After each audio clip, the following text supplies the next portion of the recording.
Hi, boys and girls. Mrs. Hanson here. So now we are going to read our second story for our lesson for this week, and it is called You Can Do It, Curious George. I love Curious George stories. I think they're so cute. I liked our last one that we read with him too. So remember, we are talking about this week for getting help or helping. So remember, we read The Little Engine That Could and about how some of the trains helped, and the one little blue engine finally did help, and how that made them feel when they didn't help, and how it made the toys feel when they did help. So this is going to do, the story is going to have to do something with helping again, and it's by Margaret and H.A. Rays. So some of the vocabulary words we're going to hear is the word chef, which is chef is a cook in a restaurant. Then the next word is different. So what does different mean? That means not alike or not the same. Then our next word is prize, something you win when you have done something well. And then our last word we're going to hear is the word slope, a piece of land that slants with one part that is higher than another. Our story, You Can Do It, Curious George, is a fantasy. So remember, a fantasy is something that cannot happen in real life. So remember, like with Curious George, can monkeys really do all the things that Curious George does? No. So when we're listening to the story, I want you guys to be listening to those parts of the story that are fantasy, could never happen in real life. And I also want you to be listening to parts of the story that oh my goodness, Mrs. Hanson went totally blank. That where they're helping. So where are different parts of the story that George is helping, or maybe someone else is helping George. And then let's make a prediction. What do you guys think it's going to be about? Do you think we're going to have another story about a kite like we did with our story Someone Bigger? We're going to have to find out. Let's try to make a prediction. Let's close our eyes, make a prediction. What do we think this is going to be about? And then let's see if at the end that it's true. Okay, here's our table of contents. So we have You Can Do It, Curious George, which starts on page 2. And like I said, it's a fantasy. And then we have poems at the end of our book on page 26. So if we wanted to go right to there, we could turn right to page 26 for our poems. This is George. He was a good little monkey and always very curious. George loved going to the museum with his friend. While they were visiting the museum, they saw a sign. The sign said that the museum had won a prize. People voted this museum as their favorite. They said this museum was the best. So right here it says, our favorite museum, it is the best. What does it say? The man with the yellow hat shows George a poster that says, our favorite museum, it is the best. There's a medal hanging on the poster. So right there's the medal.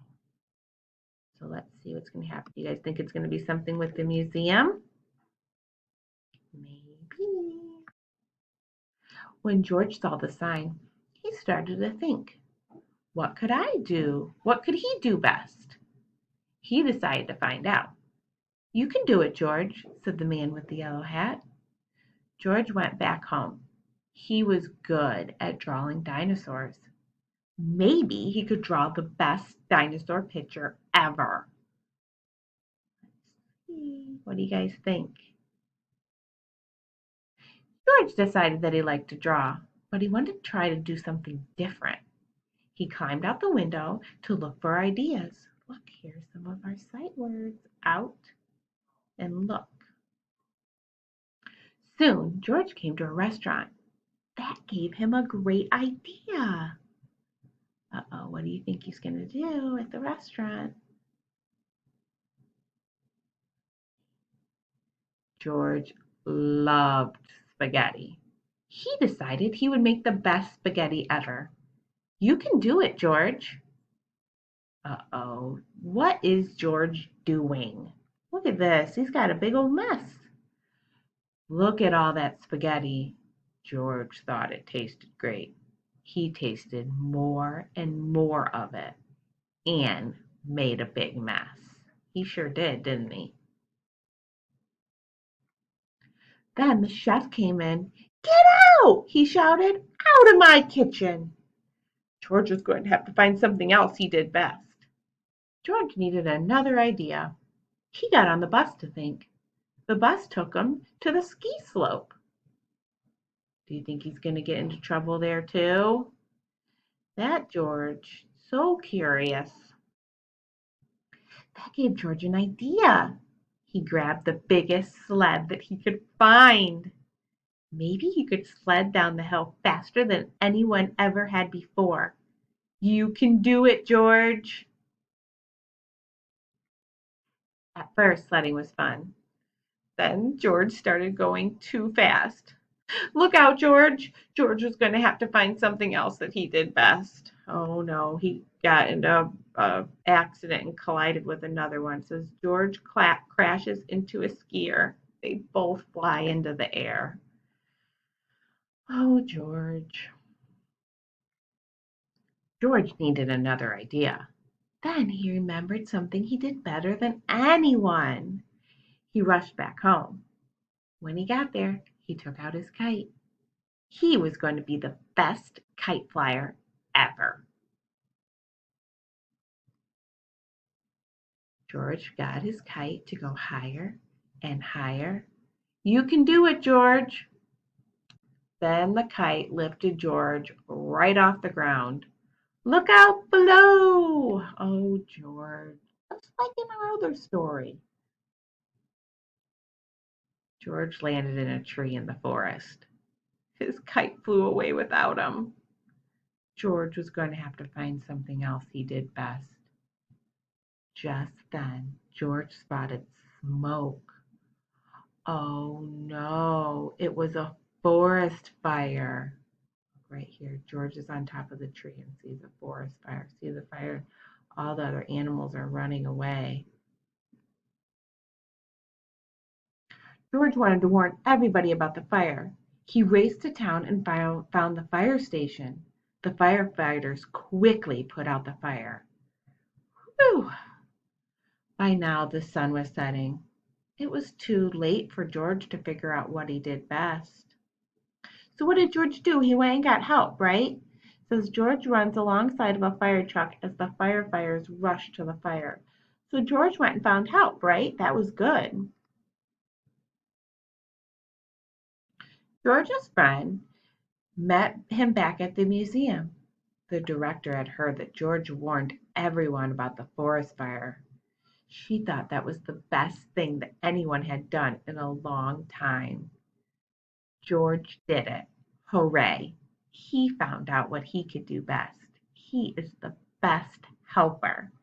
George got a very special prize that day. So look, they gave George a medal. It says George looks happily at himself, or George looks at himself in the mirror happily. He is wearing a medal around his neck. So they gave George a medal for going and telling about the forest fire, and they were able to put the forest fire out before it got too bad. So George is the best helper. George is always good at finding help, even though sometimes he might get himself into a little bit of trouble. He is a really good helper, isn't he? So now we have some poems. I'll read the poems called Whistling. Oh, I can laugh and I can sing and I can scream and shout. But when I try to whistle, the whistle won't come out. I shape my lips the proper way and make them small and round. But when I blow, just air comes out. There is no whistling sound. But I'll keep trying very hard to whistle loud and clear, and someday soon I'll whistle tunes for everyone to hear. So normally, sometimes in poems, they'll be whistling, rhyming words. So we have like shout and out, round and sound, clear and hear. So those are some of the rhyming words in our poem. Next one, time to play. Mama says to play outside. Wish I had a bike to ride. I'll fly to the moon instead. Steer the rocket in my head. I'll pretend to find a star. no one else has seen so far. Then I'll name it after me, Africa Lawanda Lee. But for now, I'll grab some chalk, play hopscotch out on the walk. Same thing, we had lots of rhyming words. Outside, ride, instead, head, star, far, me, Lee, and then chalk and walk. And our last one, by myself. When I'm by myself and I close my eyes, I'm a twin. I'm a dimple in a chin. I'm a room full of toys. I'm a squeaky noise. I'm a gospel song. I'm a gong. I'm a leaf turning red. I'm a loaf of brown bread. I'm whatever I want to be and anything I care to be. And when I open my eyes, what I care to be is me. So then there we had rhyming words there. So I hope you guys liked our story about Curious George, and he was voted or got a medal for being the best helper. And I hope you guys liked it, and I hope you guys liked the little poems at the end. And I will talk to you guys all soon. All right, guys, have a wonderful day. Bye.